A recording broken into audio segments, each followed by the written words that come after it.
The U.S. Embassy is hosting a college fair 2023 on November 4th and 5th at the Hilton Trinidad and Conference Center. It's happening from 10 a.m. to 1 p.m. and then again from 3 p.m. to 6 p.m. Admission is absolutely free, but you have to register to be a part of it. This morning, we're chatting with Assistant Public Affairs Officer Eli Levine to find out some more information about it. Good morning, Eli. Good morning, Rawkus. Welcome to the show. Thank you. Thank you so much for being here. First of all, why is it so important for the U.S. Embassy to host this college fair on an annual basis? The college fair is a really fantastic opportunity for American colleges to get to see the high caliber, excellent students that you guys have offered here in Trinidad and Tobago.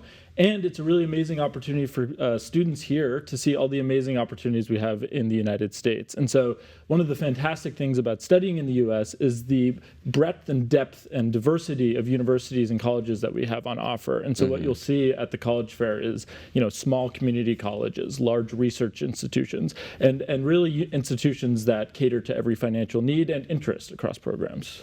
Okay, so there's a nice variety. Yeah. They have options. I see in the list of colleges that you also have some local colleges. I see Costa, TV, Yes. Arthur Luckjack. How come they're a part of it as well? We just thought it would be a great opportunity to open it up and so that students can see colleges and universities from Canada, the United States, and also look at the local options as well. All right, and when we say students, which age group are you referring to? Is it specifically to a certain class or what? So it's more catered to the undergraduate level, but the college fair is really open to students, parents, and counselors as well. Okay. And so they can get to interact with reps from colleges from the United States, Canada, and here. Right, but the majority of the target is for undergraduates, Correct. not for masters or Correct. I mean, doctorates. the real target audience is that undergraduate population, and the reps are going to be there largely to focus on that. Yeah. But the colleges and universities there also offer graduate programs. A lot of them do. Okay, fantastic. Tell me some of the benefits to studying in the U.S. I mean, you mentioned the breadth of the colleges and the Yeah. amount of different options that they have, but why would you encourage somebody to go to the U.S. and study?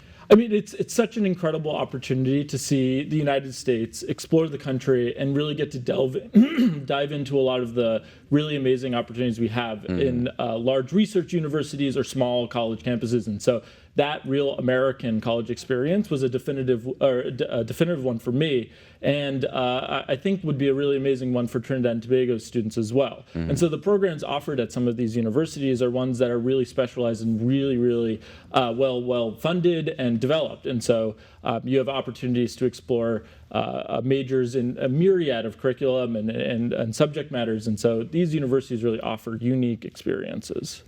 A couple of things. One, is there an age limit in terms of, because I mean, you could be undergraduate at any age, right? Like I could apply to be an undergraduate at this point, but am I the person that you want to come in terms of any age group for undergraduate? Can come? That's the amazing thing about college is that you can be a lifelong learner, right? And so, if you're interested in applying for college, we advocate that you certainly do that. And there's no necessarily limit on when you go into college. Yeah. All right.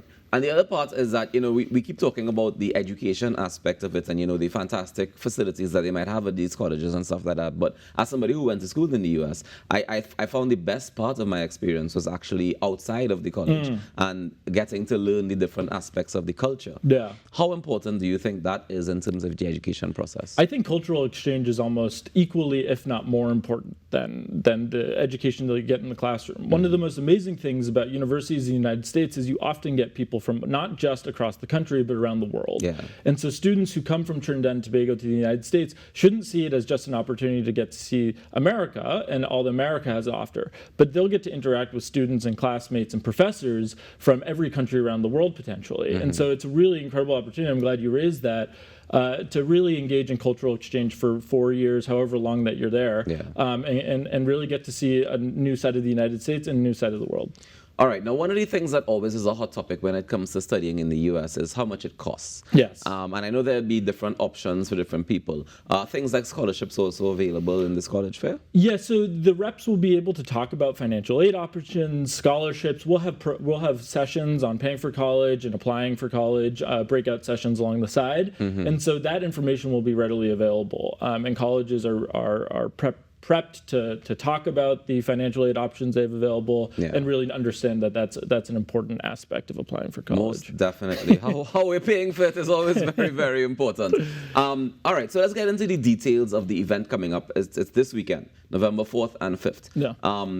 talk to me. What is the plan? How do we register? So head over to tt.usembassy.gov or any of our social media sites to register. Really want to emphasize that you need to register for a specific time, either that 10 to 1 morning slot or the afternoon slot from 3 to 6, and show up at that time. You need to be registered and have a ticket in order to get into the fair itself, but admission is free, so there's no harm in registering, but please show up at the time that you're registered for and make sure that you have your ticket ready.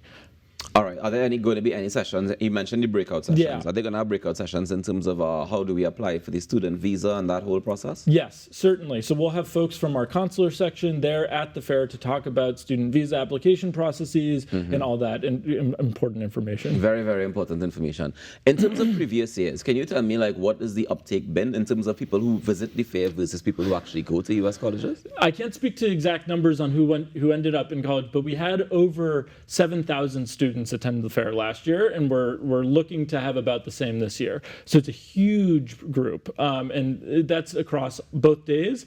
And so we end up getting huge crowds of students, teachers, parents, and counselors as well. Okay, fantastic. Now, a lot of people have lots of questions when it comes to things like studying in the U.S. Yeah. So, for example, is the F1 visa is what you study on, right? Yeah, the consular section will have more of an in-depth detail to that, but yes. My producers were asking, in terms of the financial aid and that sort of support and that kind of thing, are you allowed to, for example, work while you're up there to support yourself in terms of day-to-day costs, or if you have to have everything that you need before you get there? So that information is going to be covered well in depth by our consular folks, but what I can say is that a lot of times, often, you can work part-time at school, depending on your agreement with the university and depending on the visa situation. And so that's a really important aspect of when you apply to college, figuring out, is that something that I can do? Can I work while I'm there? That's going to be covered in our student visa sessions, but oftentimes, yes, you can work part-time on campus. Yeah.